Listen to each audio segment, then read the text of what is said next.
I don't, I shouldn't say I don't like awards.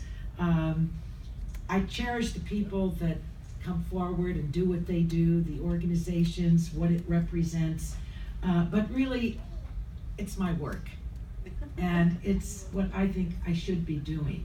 But this one is really very, very special to me because of the organization, your mission, and what you have accomplished. So as the person that really heads up this effort, just every bravo and form of gratitude to you, to your board, to the entire committee that helped to organize this evening.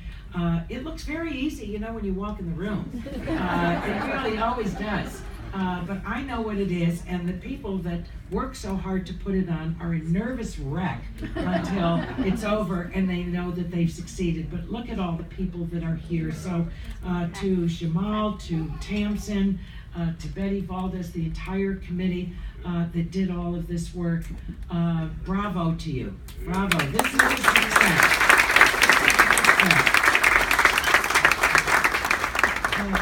Peacemaker is really one of the highest honors that can be bestowed on any individual.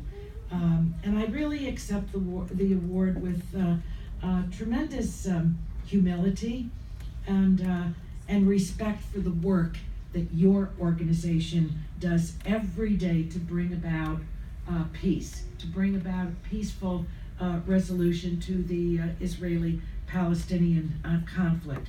Everyone in this room knows, in a very, very special way, a personal way, the magnitude of the endeavor that the Rebuilding Alliance is undertaking. And yet, to hear Donna speak, to look at what is on the screen, this is victory. This is victory. Because the keys to understanding are in that building, where children will be educated to know that that they will really not have a future unless there is peace and understanding between peoples, and that education should never be denied anyone. So it is, I think, an extraordinary achievement on behalf of understanding, on behalf of the chipping away at bitterness, at conflict, and violence that has been the mark of the region for far too long.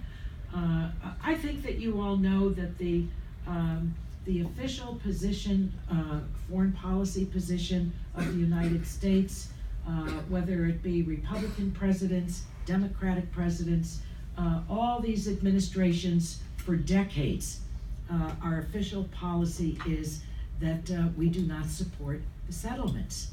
And so that's the policy. I think sometimes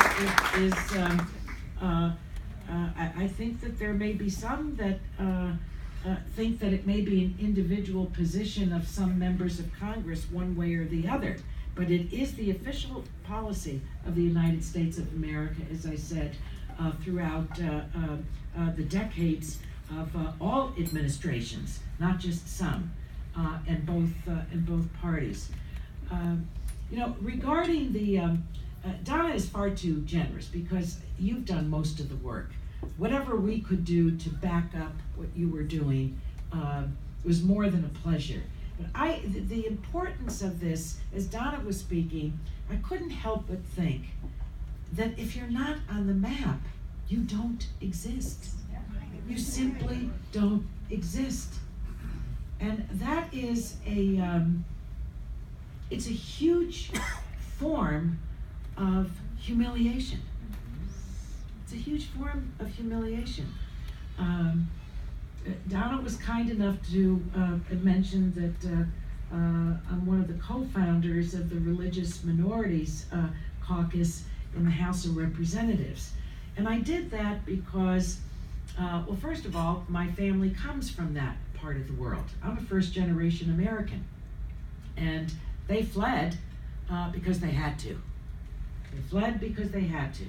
And there were so many members of the families on both sides, both my mother's side from Armenia, my father's side of Assyrian descent, and they were all Christians, and so they were being persecuted. I mean, they fled with the clothes they had on, and the stories that my grandmothers told, are as real to me or as fresh to me as when I was sitting in their lap and they were telling those stories. And of course they came to this country, loved the country so much because of the freedoms, but they never took the country for granted. And there's so much that has happened: wars, violence, huge foreign policy mistakes, I think, in terms of the United States, and then that upheaval all over again with history repeating itself. History repeating itself. And so that work goes on, and one of the things we were able to achieve, a wonderful Republican partner from Nebraska. From Nebraska, isn't that, yeah, somebody's there from Nebraska, that's great. Jeff, well, California has everyone, right? California has everyone and everything. But Jeff Fortenberry, and before him, a great human rights activist in the Congress, Frank Wolf, was my partner in founding the caucus. But Jeff represents the largest Yazidi community outside of the Middle East. They are in his congressional district in Lincoln, Nebraska. And so he came to me and he said, Frank is leaving, he was retiring, he said, I'd like to be your co-chair. So we've done many, many things together. But last year in the Congress, what we were able to accomplish, and I want to circle back to my point that about the maps, and that is that we were able to label what is taking place in the Middle East as a genocide. And we did that for the following reason. It's just like the map. If it's not labeled as such, and all of these people somehow disappear, then you know what? They never existed. They never existed. And so I wanted to go full circle and compare it to the map. So the Rebuilding Alliance has pursued its mission with enormous creativity. Enormous creativity. I think.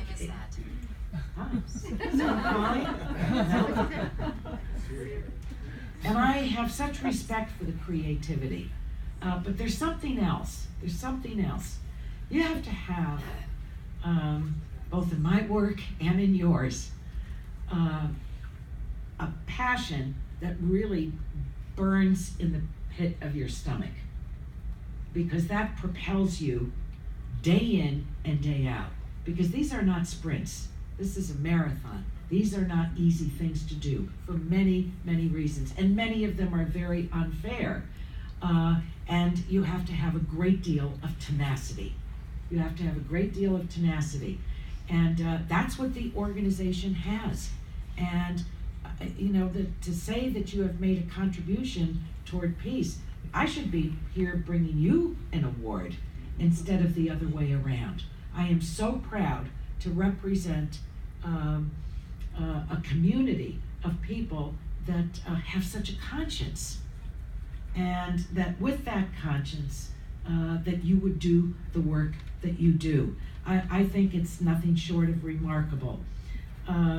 Where our government has not been able to halt the destruction of Palestinian villages and new Jewish settlements in the West Bank, each one of you has refused to give up. You've refused to give up. And that's a very important stand.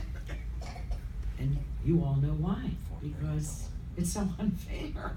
It's so eminently unfair. It's inhumane. It is that people become victims of geography, victims of history, victims of, you can just keep going on. It's a long, long list.